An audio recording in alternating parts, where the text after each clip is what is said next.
Student life development course episode number 3 में आज हम आपको बताने जा रहे हैं कि आप किसी भी सब्जेक्ट या टॉपिक को याद कैसे करें जिससे एग्जाम के समय आप उन पर पूछे गए क्वेश्चन को आसानी से उसका आंसर दे सकें। दोस्तों, हम सभी जानते हैं कि हाई स्कूल, इंटरमीडिएट और कॉम्पिटिटिव एग्जाम अब स्टार्ट होने वाले हैं, जिसके लिए हमें बहुत सारी तैयारी करनी है। हमारे बहुत सारे ऐसे चैप्टर्स बाकी बचे हुए हैं जिन्हें हमें याद करना है और बहुत जल्दी याद करना है। हेलो दोस्तों, आपका फिर से स्वागत है अपने इस परिवार में। जब हम स्टडी करने के लिए बैठते हैं तो हमारे मन में सिर्फ एक ही चीज आती है और वह है उन विषयों को पढ़ना जिससे हमें आसानी होती है, जो कि हमें आसान लगते हैं और हमें उन्हें पढ़ने में अच्छा भी लगता है। इसलिए हम हमेशा उन विषयों को पढ़ने के लिए ले लेते हैं जिसकी वजह से हमारी बाकी के विषय ऐसे ही रह जाते हैं और हम उन विषयों की तैयारी नहीं कर पाते हैं। अब क्योंकि सभी लोगों की पढ़ने की जो क्षमता होती है और याद करने की जो क्षमता होती है वो अलग अलग होती है, जिसकी वजह से सभी लोगों के लिए एक ही तरीका काम नहीं करने वाला है। लेकिन कुछ ऐसी आदतें होती हैं जिन्हें बदलने पर आपको फर्क जरूर दिखने वाला है। लेकिन अभी एग्जाम्स जो है वो नजदीक है और हमें कुछ ऐसी चीजों को करने की जरूरत है जिससे हमारी तैयारी पूरी हो जाती है और पूरी हो भी जाए, हम एग्जाम्स में अच्छे नंबर ला सके और अपनी रैंक भी बना सके। तो टिप्स जो होती है वो याद करने की मैं आपको वीडियो में जल्दी डिस्कस करने वाला हूं दोस्तों। तो नंबर 1 पर है टेंशन मत बनाए। जब हमारा एग्जाम्स पास आने लगता है तो हमारे मन में टेंशन बढ़ जाती है, जिसकी वजह से हमारा मन पढ़ने में बिल्कुल भी नहीं लगता है। इसलिए हम आपको एक चीज बता दें, सिर्फ एग्जाम ही तो है, इसमें ज्यादा सोचने की जरूरत नहीं होती है। सिर्फ आपने जितना पढ़ा है उसे ठीक तरह से एग्जाम्स में लिख दें और आप जरूर पास हो जाएंगे। इसलिए एग्जाम के दिन आप टेंशन न लें और अपने शेड्यूल के अकॉर्डिंग ही तैयारी करते रहें। और जो बच्चे कॉम्पिटिटिव एग्जाम की तैयारी कर रहे हैं वो अपनी तैयारी बेहतर तरीके से करना स्टार्ट कर दें, क्योंकि उनमें थोड़ा पढ़ने से कोई भी काम नहीं चलने वाला है। उनको अच्छी तरीके से और डीप नॉलेज की जरूरत होती है जिससे वो अपनी एग्जाम को अच्छी तरीके से पास आउट कर पाएंगे। टिप्स नंबर 2, रात को सोने से पहले पढ़ना। याद कैसे करें? ज्यादातर लोग कहते हैं कि सुबह जल्दी उठकर पढ़ना ज्यादा बेहतर होता है, लेकिन अगर हम विज्ञान की बात माने तो हमारे सो जाने के बाद हमारे द्वारा किए गए कार्य हमारे दिमाग में चलते रहते हैं, जिसकी वजह से हमें सपने आते हैं। अब इसी नियम को अगर हम उन विषयों को समझने में इस्तेमाल करते हैं जो कि हमारे लिए सबसे कठिन है, कि जो सुबह तक जो आप करके सो रहे होंगे, यानी जो आप रात को पढ़ेंगे और वो पढ़कर आप जब सोएंगे, जब आप सुबह उठकर सो के उठेंगे तो आपको वह टॉपिक अच्छी तरह से समझ में आ जाएगा। जैसे आपको इंग्लिश सब्जेक्ट बिल्कुल भी नहीं पसंद है तो आप इंग्लिश सब्जेक्ट के एक चैप्टर को रात में सोने से पहले पढ़ें और उसे समझने की कोशिश करें। वह आपको आधा भी अगर उस वक्त समझ में आ गया, जब आप सुबह उसी चैप्टर को पढ़ेंगे तब आप खुद ये सोचेंगे कि यह तो बहुत ही आसान है, सबको सब कुछ समझ में आ जाएगा।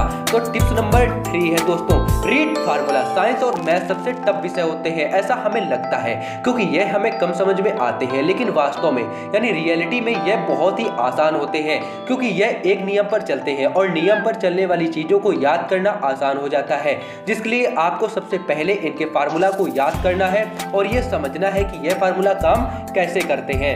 तो टिप्स नंबर 4 है रेगुलरिटी। किसी भी काम को करना और किसी काम को लगातार करना, इन दोनों में फर्क होता है, क्योंकि अगर आप किसी काम को एक बार करेंगे तो वह आपको उतनी अच्छी तरीके से कभी नहीं आएगा, लेकिन जब आप उसी काम को लगातार करते रहेंगे तो वह आपकी आदत बन जाती है और आपको वह काम अच्छा लगने लगता है। एग्जाम्पल पर दूं दोस्तों कि आप एक दिन अगर मेडिटेशन सुबह जल्दी उठकर करेंगे तो आपका मन नहीं लगेगा, लेकिन 21 डेज तक रेगुलर आप अगर करते रहेंगे तो आपकी वो हैबिट यानी आदत बन जाएगी। इसी प्रकार से स्टडी भी है, अगर आप रेगुलर स्टडी करेंगे तो ये आपको अच्छी लगने लगेगी, और अगर आप सिर्फ जरूरत पड़ने पर या कभी कभी करेंगे तो आपको ये बिल्कुल अच्छा नहीं लगने वाला है दोस्तों। अब कुछ लोग होते हैं जो जोर जोर से बोलकर पढ़ना पसंद करते हैं, लेकिन क्यों ऐसा क्यों होता है कि जोर जोर से पढ़ने में हमें जल्दी याद हो जाता है? जब आपको कोई चीज बार बार पढ़ने पर भी याद न हो तो आप उसी चीज को थोड़ा जोर जोर से बोलकर पढ़ें। ऐसा करने से वह चीज आपको थोड़ा समझ में आने लगेगी। इसका कारण यह होता है कि जब कभी कभी जब हम किसी चीज को जोर से बोलते हैं तो वह हमें ज्यादा तरीके से अच्छी तरीके से याद होने लगती है और समझ में आने लगता है, क्योंकि हमारी सारी इंद्रियां जो होती हैं वो खुल जाती हैं दोस्तों। अब मैं कुछ ऐसी टिप्स एक साथ में और शेयर करने वाला हूँ कि लिखकर याद करना। कुछ लोगों ने आपके साथ साझा किया होगा पहले से भी कि लिखकर याद करना बहुत आसान और बहुत कारगर साबित होता है। इससे हम बहुत जल्दी आसानी से याद कर सकते हैं। जब आप किसी चैप्टर को याद करते हैं लेकिन फिर भी वह आपको याद ना हो तो आप उसे एक बार बिना देखे लिखने की कोशिश करें। इससे आपको यह पता चल जाएगा कि आपको कितना समझ आया है और कितना अभी बाकी है। इससे आपके चैप्टर की जो लेंथ होती है वो कम हो जाएगी और आप आपको कम पढ़ना पड़ेगा और लास्ट में जब आप उसे दोबारा पूरा पढ़ेंगे तो आपको पता चलेगा कि आपको वह अच्छी तरीके से समझ में याद आ रहा है। दोस्तों, क्यों लोग कहते हैं कि रिवीजन करना बहुत जरूरी होता है, पढ़े हुए चैप्टर्स को दोहराना। जिस प्रकार रेगुलरिटी से हमें चीजें पसंद आने लगती हैं, उसी प्रकार जब हम किसी चैप्टर्स को दोहराएंगे तो वह चैप्टर आपको ज्यादा अच्छी तरीके से समझ में आएगा और साथ ही वह आपको याद भी हो जाएगा, जिससे आपको उस चैप्टर से क्वेश्चन पूछे जाने पर आप डिटेल के साथ उसका जवाब दे सकेंगे और एग्जाम में ज्यादा अच्छे नंबर ला भी सकेंगे। दोस्तों, अगर कॉम्पिटिटिव एग्जाम की जो लोग तैयारी कर रहे हैं वो अच्छी तरीके से तैयारी अपनी रेगुलर तरीके से स्टार्ट रखें और कॉन्सेप्ट फार्मूला पर ज्यादा बेहतरीन और कैलकुलेशन पर विशेष फोकस करें और जीएस के टॉपिक को अच्छी तरह से समझें, क्योंकि मैं हर एक फील्ड में कोर्स लॉन्च करने वाला हूं। इसके बाद personality development hero to hero course जल्दी लॉन्च होने वाला है, क्योंकि स्टूडेंट को अच्छा करना मेरा कर्तव्य है। इसलिए स्टूडेंट ये डेवलपमेंट जो है कोर्स बहुत जल्दी तरीके से चल रहा है और बहुत अच्छी तरीके से इसकी जो लेंथ है बहुत अच्छी तरीके से पकड़ने वाली है। इसलिए वीडियो को लाइक कर दें और चैनल को सब्सक्राइब करना बिल्कुल भी मत भूलें दोस्तों, क्योंकि एपिसोड नंबर जो 4 है वो बहुत ही मजेदार होने वाला है। इसलिए चैनल को सब्सक्राइब करना बिल्कुल भी मत भूलें। तो अब मैं बात करने वाला हूं कि विषय को अपनी जिंदगी के साथ जोड़कर समझें। कई बार हम किसी विषय को समझने की कोशिश करते हैं बट वह हमें समझ में नहीं आती है, तो ऐसे विषयों को आप अपनी लाइफ या किसी ऐसी चीज के साथ जोड़कर देखें जो आपको पसंद हो। इससे वह चीज आपको हमेशा याद रहेगी और वह टॉपिक क्लियर हो जाएगा दोस्तों। और एक बहुत ही इंपॉर्टेंट बात है कि शांत जगह पर ही पढ़ाई करें।